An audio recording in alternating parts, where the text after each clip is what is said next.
The best information on the world internet. We encourage you to leave a subscription and like. I invite you to today's report from the front. Today at 8:55 o'clock, a business jet with the number RA02878 associated with entrepreneur Yevgeny Prigozhin landed in Machulishchi. The machine flew in from St. Petersburg, the Belarusian Gajun watchdog group reports. Operational Command south of the Ukrainian Armed Forces reported that Russia is increasing the number of missile-capable ships in the Black Sea. According to a report by the Ukrainian Army, the Russian Army has put into service submarines and surface ships that together can launch up to 12 caliber cruise missiles in a single flight. The communique stresses that the enemy is successively increasing its presence in the form of missile delivery means in this strategic area. This situation raises concerns and poses a serious threat to stability and security in the Black Sea region. Therefore, the situation requires constant monitoring and response from the international community. The head of Kiev's military administration, Serhiy Popko, said in a message on Telegram that air defense destroyed some 18 Russian drones attacking the Ukrainian capital on Thursday night. Thanks to the effective response of the air defense, there were no casualties or significant damage in Kiev. However, due to the threat posed, the nighttime air alert lasted for 3 hours. This is the 820th such air alert that has taken place in Kiev since the beginning of the full-scale Russian invasion. Air defense appears to have played a key role in repelling the drone attack on the Ukrainian capital, an important aspect in view of Russia's ongoing invasion. The situation in Kiev and across Ukraine remains tense, and precautions must be taken to ensure the safety of residents and defend strategic areas.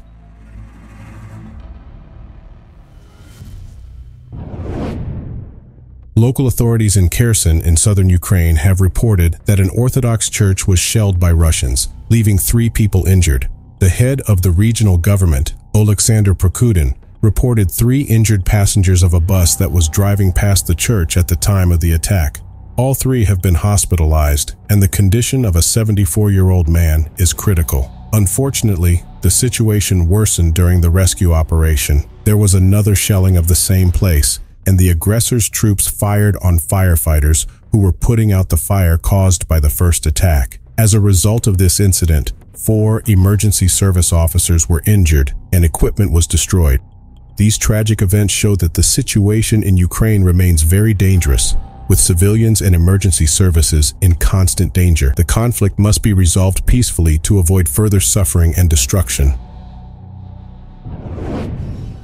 President Volodymyr Zelenski visited the towns of Uzhhorod and Berehovo in Ukrainian Transcarpathia on Wednesday, where he met with the Hungarian community living in Ukraine and soldiers from that community. This is the first meeting of its kind, the president stressed on Twitter. During the meeting, Zelensky stressed that all residents of Ukraine, regardless of their ethnicity, are citizens of Ukraine and together defend the homeland and support Ukrainian soldiers. The value of national diversity was emphasized as the foundation of the country's unity. The president thanked the Hungarian community and the entire Transcarpathian region for their respect and concern towards the displaced people, also emphasizing the region's role in welcoming people. The meeting with President Zelensky generated a lot of interest, and people gathered in the streets to welcome him.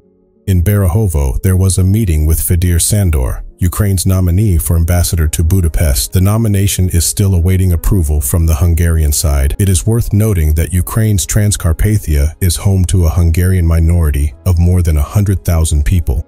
Relations between Ukraine and Hungary have been strained at times, with the government in Budapest accusing Kiev of restricting the rights of this minority and threatening to oppose Ukraine's integration into the European Union. A meeting between President Zelensky and the Hungarian community could have a positive impact on improving relations between the two countries and working together for unity and peace in the region. According to this morning's report from the General Staff of the Armed Forces of Ukraine, the Russian army continued its offensive operations towards Zaporozhye and Shakhtar.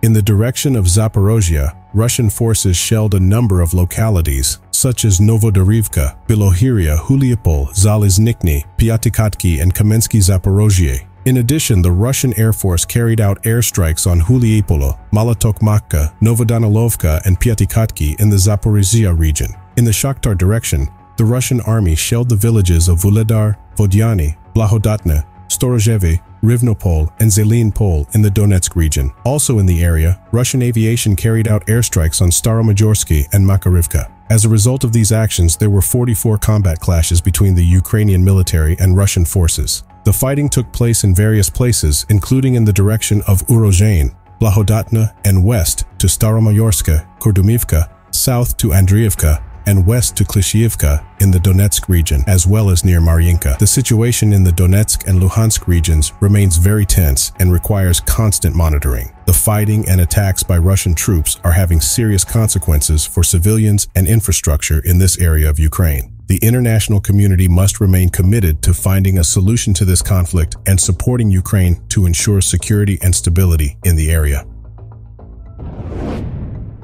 In a statement on Twitter, Oleksiy Danilov, Secretary of Ukraine's National Security and Defense Council, expressed gratitude to Poland for its support and stressed that the Polish state and nation have stood shoulder to shoulder with Ukraine since the beginning of the war. The statement stressed that Poland was one of the first countries to offer military assistance to Ukraine after Russian aggression began. Ukraine appreciated Polish support and remembers that Poland was the first country to provide Ukraine with essential weapons, including mortars, during the initial phase of the Russian invasion. There is a long history of joint relations and support between Ukraine and Poland, and both countries are united in the quest for victory over a common enemy. The RNBIO secretary also referred to the disputes in relations between Warsaw and Kiev, stressing that despite the occasional tensions, the two countries are independent and capable of resolving any disagreements on their own. Above all, the two countries are united in fighting for their freedom and protection from Russian aggression. The joint support between Poland and Ukraine is of great importance in the fight against the Russian invader and gives hope for achieving a common goal, defeating the Russian aggressor and defending the freedom and sovereignty of both nations. An anonymous health worker from the Kemerovo region, described in the publication of the Novaya Vikard magazine, presents a disturbing situation related to Russian soldiers who are returning from the front. According to his account, most of these soldiers are addicted to drugs and suffer from mental disorders. Doctors in Kemerovo hospitals are having difficulty serving patients due to the return of Russian soldiers from Ukraine. Many of these soldiers are former prisoners. A reporting employee points out that drug addiction is widespread among soldiers on the front lines, and many are unable to give up stimulants upon their return. Amphetamine is one of the most commonly used psychostimulants by Russian soldiers. It helps them stay active, focused, and maintain a good mood under difficult frontline conditions. However, addiction to amphetamines and other drugs makes soldiers heavily dependent on these substances, which can lead to serious health and psychological problems. The whole situation points to the serious health and social challenges Russia is facing due to the involvement of its soldiers in warfare. Drug addiction among veterans may place an additional burden on the healthcare system and require appropriate government action to provide support and rehabilitation for these soldiers. Prime Minister Mateusz Morawieckie's statements following his meeting with Lithuanian President Gitanas Nausėda underscore growing concerns about potential provocations and threats from Belarus and Russia against Poland and other countries on NATO's eastern flank. Prime Minister Morawiecki warned that groups of Russian mercenaries known as Wagnerians could disguise themselves as illegal immigrants in an attempt to infiltrate Poland and other countries to carry out sabotage and diversionary actions. He also stressed that more than 100 Wagner Group mercenaries have moved toward the Suwałki Isthmus, which could pose a threat to Poland. Cooperation between Poland and Lithuania is crucial in the face of these provocations and threats on NATO's eastern border. Polish authorities are in constant contact with NATO allies regarding hybrid actions by the Wagner Group and other adversaries. Prime Minister Morawiecki stressed that Poland has long been the target of provocations and hybrid attacks from Belarus and Russia. The increase in the number of attempted illegal border crossings this year and the escalation of tension on the border increase fears of destabilization and sowing chaos on NATO's eastern flank. In the face of these threats, Poland and Lithuania consider their borders to be the borders of the free world, holding back pressure from despotic regimes in the east. Russia and Belarus are now seen as increasing pressure and provocations on the borders, and these actions are aimed at weakening and intimidating NATO's eastern flank. In addition, Lithuanian President Gitanas Nausėda conveyed that Lithuania is considering closing its border with Belarus, but this would have to be coordinated with Poland and Latvia.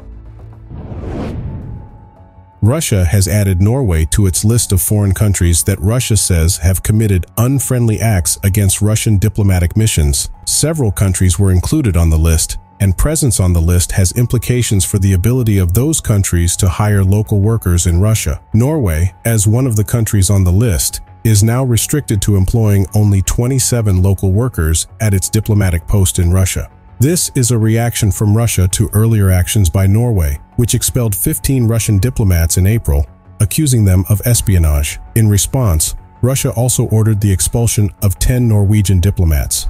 Russia's decision to limit the number of local staff is aimed at placing restrictions on the operation of the country's diplomatic missions in Russia and is part of a larger diplomatic dispute between the two countries.